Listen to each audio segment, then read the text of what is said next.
In my talk, I talked about graduate unemployment in Sudan and how communication between job seekers and managers has changed over time, particularly because of the expansion of education and the liberalisation of the economy. And I assessed what extent ICTs can be used to democratise information about jobs or not, and some of the problems with that. And did they democratise information about jobs? At the moment, not really.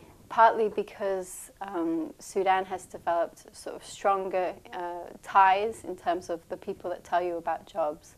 And also information about jobs has moved into the private sector more because of the liberalisation of the economy. So things like government placement schemes and newspaper advertisements aren't really being used anymore, and it's more a reliance on social networks and very strong social networks.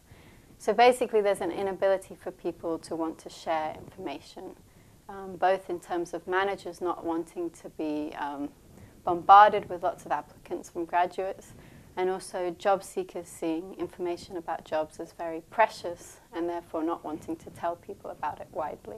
Mm-hmm. And what does that tell us more broadly about ICTs in the Sudanese economy? Well, I think that the role of ICTs in the Sudanese economy at the moment, managers are really using the digital divide to filter applicants. So it's a useful thing for them.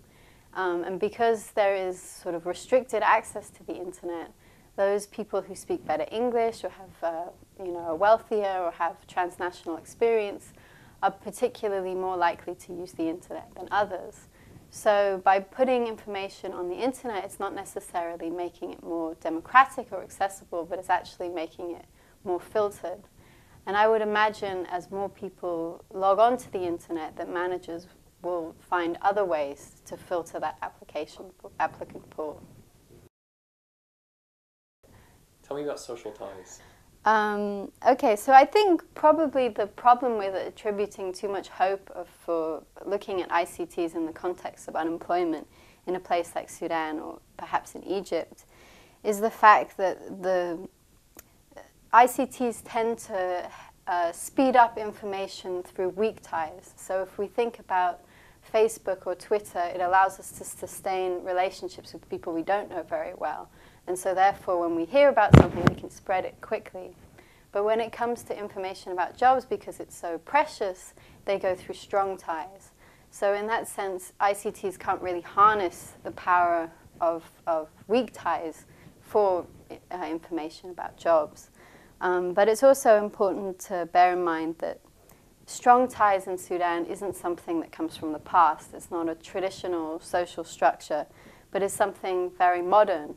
And it's linked to the changes in the education system and the political situation.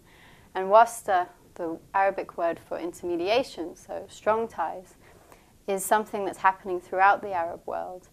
And I think it's very much a modern phenomena.